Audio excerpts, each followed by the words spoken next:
हे हाय। So government ने कुछ important smartphones और इलेक्ट्रॉनिक्स पार्ट्स पर इंपोर्ट ड्यूटी हटा दी है। सो क्या इससे इंडिया में इलेक्ट्रॉनिक्स मैन्युफैक्चरिंग और भी तेज़ हो जाएगी? देखते हैं।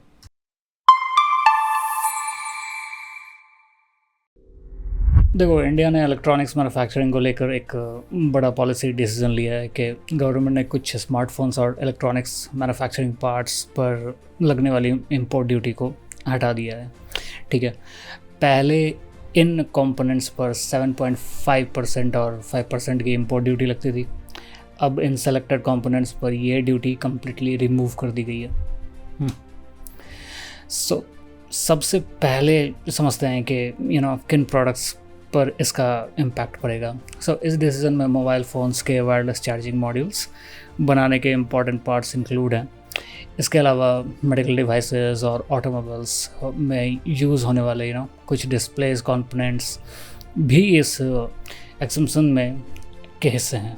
तो साथ ही लिथियम आयन सेल्स को भी इंपोर्ट ड्यूटी एक्सम्पशन दी गई है। जैसे कि lithium ion cells rechargeable batteries का जो कोर कंपोनेंट होता है, जो स्मार्टफोन, लैपटॉप्स और इलेक्ट्रिक व्हीकल्स में यूज़ किया जाता है। अब सवाल ये है कि डिसीज़न का सबसे बड़ा फ़ायदा किसे मिल सकता है? जैसे एप्पल और शॉमी जैसे कंपनीज़ को इस मूव से बेनिफिट मिल सकता है, क्योंकि इंपोर्टेड कंपोनेंट्स पर ड्यूटी कम होने से मैन्युफैक्चरिंग कॉस्ट को और कॉम्पिटिटिव बनाया जा सकता है। लेकिन असली बात सिर्फ कॉस्ट रिडक्शन नहीं है।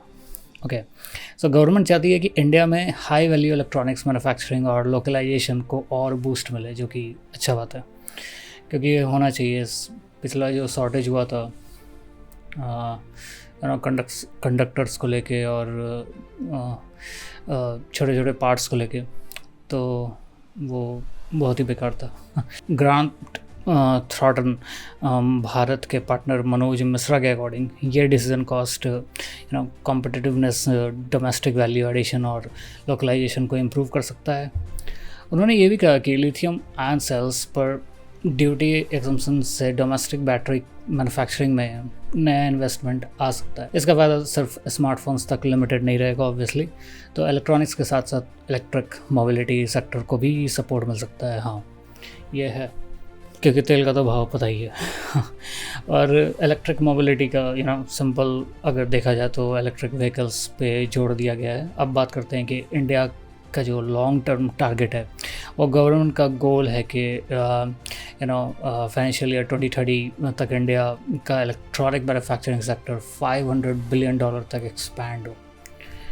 2030 $500 बिलियन तक एक्सपैंड हो, और ये लोकलाइज का बात हो रहा है, अगर मैं सही हूँ तो।